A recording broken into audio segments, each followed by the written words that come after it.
Welcome to this video presentation here at Wimbledon Carriage Company, and here we have the Mercedes-Benz C220d 4MATIC, so four-wheel drive on a 17 plate. I'm going to start off by showing you around the outside of the car, and then we'll hop in and run through some of the controls on the inside of it from there.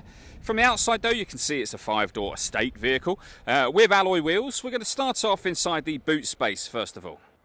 The tailgate on this car will open electronically, as you can see. As we approach the back of the car, you'll also see reversing sensors. Plenty of boot space along with the 3 individually folding rear seats, should you wish to increase this space even further. Okay, so we're just going to work our way back around to the front of the car, and then as I mentioned, we'll hop in and run through some controls on the inside of it from there. Now that we've done a full circle of it though, you can see the alloy wheels and bodywork are all in fantastic condition. Just briefly before we climb in, I think it's well worth seeing the interior from this exterior point of view. There's plenty to run through on the dashboard, so let's hop in and we'll do that now. Okay, now that we're inside the car, we're going to start with the dials. Over on the left-hand side, we have the speedometer and fuel gauge. On the right-hand side, we have the rev counter and coolant temperature gauge. In the centre, you can see the total miles for this car there, 43,798.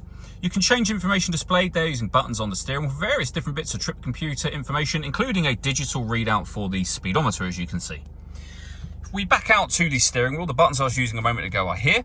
Over on the right hand side, we have stereo and phone controls, and behind the steering wheel, the minus and plus paddles, so that you can change up and down a gear manually with this automatic gearbox. Into the centre next, we have the main screen for the car. So we're on the radio menu at the moment. You can see that we have got FM, DAB and AM radio available. All the movement that I'm making up on the screen was being done using this dial predominantly. We have the volume for the stereo down here, but the dial will do everything. You can, if you wish to, use these physical buttons. So for example, we were on the radio menu. If I was to press the media button, we are then on media, which means you're listening to your own music. But I'm now using the dial, and you can see here the different ways in which you can listen to music in this car being shown on the screen. And you can go back out to your main menu, into the satellite navigation menu in this case. And again, using the dial, you can select any of these things that you want to look at, including the map itself. As you can see, nice clear colour display. It's a very easy system to use. If I pop the car into reverse, you'll also see the full colour reversing camera as well.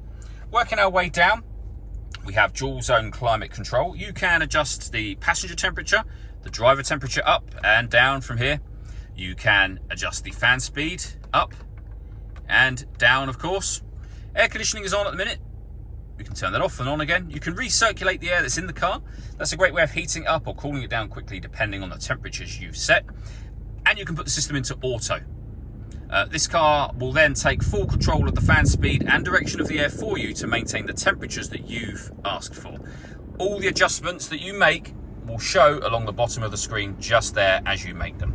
We have the CD player just there, the buttons that I went through just a moment ago. We have 2 cup holders, some storage and a 12-volt charging socket. Your volume, as I mentioned, the dial to control everything. Turn the stereo on and off from here as well.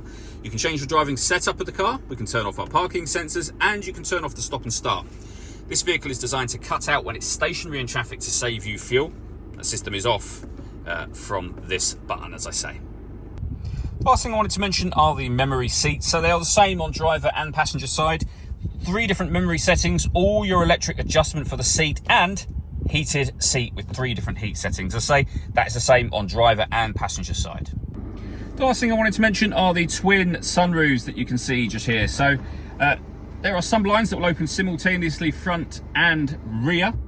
And as you can see, you get this nice fixed section of glass. You can open the front one up if you wish to. The rear one, I say, is fixed in position. The last thing I wanted to go through is the paperwork we have for the vehicle. So you can see the V5 registration document just there, showing a 2-owner car from new. The key you're looking at is the spare key, so there are 2 keys in total. We also have a comprehensive stack of service paperwork there as well. If this car requires an MOT within the 6-month period at the point at which we sell it, we will do that for you also. All that leaves me to say is thank you for taking the time to watch this video. If you'd like to come and see the car for yourself and have a test drive, or you'd like a live bespoke video tour of the car, please feel free to give us a call here at Wimbledon Carriage Company. We'd love to hear from you soon.